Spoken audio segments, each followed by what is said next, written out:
morning, and some of you came long distance. This is great. My job really is to try to tie together this second African diaspora meeting, the first one, which took place back in my home in Boston at Massachusetts General Hospital. And some of you were close to a mentor of mine, Chester Pierce. I was talking to Ron Bailey this morning about Chet, and Chet was a giant of a man, literally and figuratively. He was gifted with a unique, visionary mind. And we just all loved being in his presence. He just had so much God-given talent and wisdom, yet he was the most modest and humble human being to walk the planet. And I remember when I had the privilege of being a director of the mental health program with Mrs. Carter at the Carter Center, and Chet was one of the first people I wanted to have around me, and I wanted Mrs. Carter to have the benefit of his advice and counsel. And he very graciously was willing to do that for us. And in the course of talking to him at those meetings and traveling with him, we had the chance to discuss the fact that, no academic medical center of our kind in the United States had a global mental health program, a global psychiatry program. And so when I got back to Mass General, he and I went to our chairman and asked him whether we could start a division. And our chairman, Jerry Rosenbaum, said, "It sounds like a good idea, as long as you don't ask me for any money." And so we basically have done what we've done on the wing and a prayer at Mass General. And David Henderson, who deserves most of the credit for putting together this second conference, will join us midday. He actually took the reins from me in 2009 as we set up this division, which is now known as the Chester Pierce Division of Psychiatry at Mass General. But Chet, well before the first African Diaspora Conference in 2002, thought about the unique position of psychiatrists of African descent around the world. And he, Chet was not a small thinker. He was thinking not only about black people, he was thinking about everyone on the planet. He was thinking about the future of the planet. And I think he had a sense that psychiatrists of African descent had such a challenging and unique experience. They had something special to offer the rest of the species. And wouldn't it be great to bring them together and have a dialogue where they would share what was common in their experience from around the world and what was unique. And it would be thrilling to see what insights emerge from that kind of conversation. Lord knows the world needs this more than ever. And both Dave and I and everyone who's helped put this together felt that this was an important moment in history to try to do this again. Chet had as is typical, he had a whole long list of hoped for outcomes from the first African Diaspora meeting. And we did put together a booklet with the wonderful talks that came from African-descended psychiatrists from all over the world. And that we should make available to you. I'll have an electronic version that we can send around. But he also had this other grand vision that there'd be an organization that would come on the heels of the meeting, that people would spend some time after the meeting talking about pathological bias, the problems of in-groups and out-groups, and that kind of thing, which is absolutely at the vortex of problems that the world faces today. And you see wars and skirmishes, civil wars all over that is really based on tribalism and in-group challenges. So we're hoping that out of the second Diaspora meeting, we'll get some hints about ways forward for everyone in dealing with these challenges. So I just want to, pay honor. Chet passed away on September 20th of this year, and we're hoping to have a memorial service for him in early 2017 at Harvard University, because he was not only a professor emeritus of psychiatry, he was a professor emeritus in the Department of Education at Harvard. He did things like spend time in Antarctica studying man's adaptation to extreme environments. He was the advisor for NASA. He was an advisor for Sesame Street. He had such just a wonderful career trying to help all of us. This was one thing that he saw on the horizon that threatened the human species, this idea of the in-group challenge. But he also was talking to me about psychoclimatology 20 years ago. And where are we now? If we had paid attention to Chet, maybe we'd be in a better place.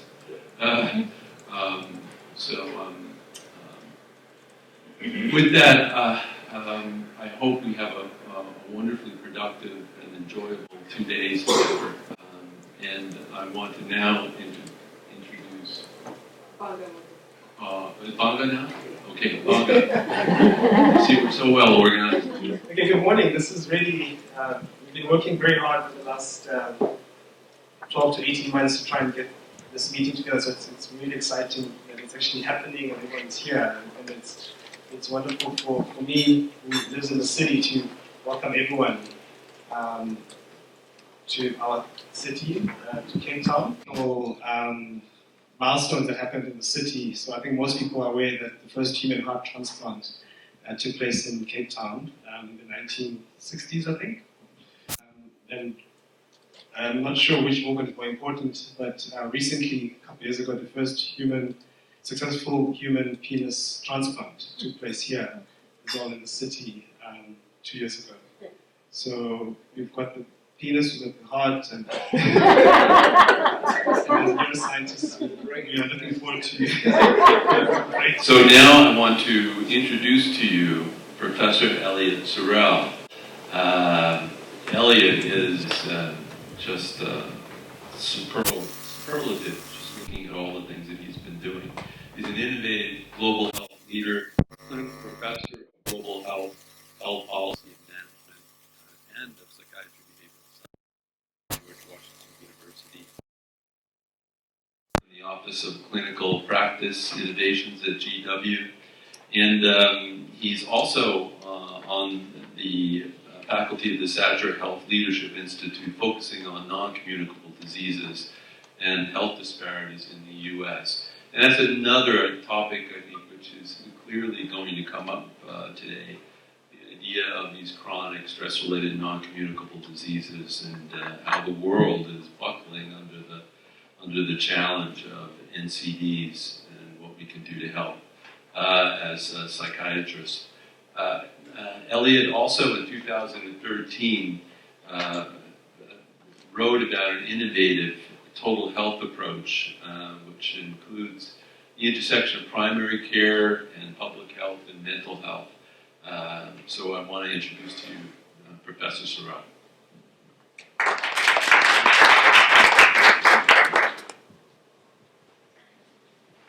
Thank you very much, Greg, for your generous introduction. I feel very moved to be back in South Africa, and my connection with South Africa goes back to the 1980s, during the apartheid era, when the Deputy Chief of Mission of our U.S. Embassy in South Africa asked me a very exciting question. At that time, our embassy in South Africa established a project called MEDSABI, Medical Education for South African Blacks, and asked me if I would be willing to mentor a medical student, one medical student from South Africa. Well, guess what? They gladly accepted. that medical student and I started that relationship in the 1980s, and now he's a chairman of the Department of Psychiatry in South Africa. That's Solly Ratimani. Then, some of you know him. I won't take responsibility for whatever he did that is wrong.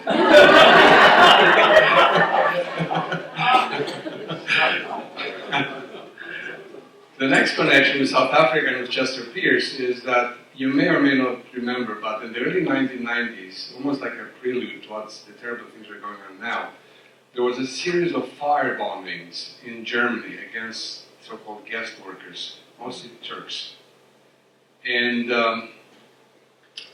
Solly and I, together with then Supreme Court Justice of South Africa, Richard Goldstone, and Chester Pierce, the four of us, decided to organize a symposium in Germany at the time of these fire bombings in Hamburg at America House in 1994, titled Celebrate Diversity, Enhance Tolerance. And I can tell you, it was memorable for all of us, but especially also for the people who were with us. And I remained in touch with Chet ever since. Chet, in that presentation, talked about the microaggression aspects that African Americans were constantly subjected to in the United States of America. And we continued this dialogue because at that time we also had established the conflict management and conflict resolution section of the World Psychiatric Association that took on the subject. Well, the next connection with this event here today is that during my presidency at the Washington Psychiatric Society, Dr. David Satcher was a Surgeon General of the United States. And never in the history of the Surgeon General of the United States, in 200 years of such, was there ever a report on mental health. Well, Dr. David Satcher, in his ingenuity, and of course, in understanding that the issue of mental health and the disparities related to it, and the discrimination, shame, and stigmatization of it, was very much in the universe of human rights. So human rights and discrimination regarding mental health are exactly in the same universe. But he did not stop at that strictly human rights aspect. He engaged a very solid team to work with him and develop the first historic and consequential, relevant even now in the 21st century, the first ever United States Surgeon General report on mental health. That report, Dr. Satcher will talk more about himself, but I can tell you, if you have not read it and you have not seen it, please do. And I think it needs to be one of the founding documents of whatever global mental health institute we want to do for Africa. That relates to what the Consul Taylor just mentioned to us. And Consul Taylor, forgive me for this taking advantage of your presence with us, but don't leave the mental health to the professionals. Do not. You know, we say that war should not be left to the generals. The same thing goes for mental health. Don't leave it to the professionals. In fact, because of what you said of the burden that this carries with it, we need to add one more thing to it, that mental health issues do not occur in isolation. They occur in concurrence with other non-communicable diseases. The most effective and efficient way to deal with them is together, not in separate silos. That's been my passion for the last 10 years, so I'm probably preaching to the converted, but we need to develop initiatives, and hopefully the meeting here today will be with that kind of a credo and that spirit. We want to develop this conference today, and hopefully the global Africa Global Mental Health Institute that we hope to emerge from it. I was privileged to have been Chester's Pierce advisor for that first conference in 2002. So in 2013, when I published my book on 21st century global mental health, and the colleagues at Harvard, Dr. Piccioni, Dr. Anderson invited me to come and speak. At dinner I asked, by the way, whatever happened to that initiative of 2002? This was 2013. So, well, nothing really happened. So how about rethinking it? And Dave said, well, would you work with us? And I said, absolutely. I must also say we are very pleased and gratified this year, in May of this year, Dr. Satcher, former Congressman Kennedy, and I did a program at the American Psychiatric Association to remind ourselves the richness and the inspirational role that that report that the Surgeon General had for all of us, for Congressman Kennedy and for myself as a practitioner and as a professor. And we really need to take stock of those accomplishments and bring them up to date and put them into practice here. Dr. Satcher at that meeting was also honored with a very special award of the American Psychiatric Association, which is one of the most coveted awards given to anyone in the APA, namely the Human Rights Award.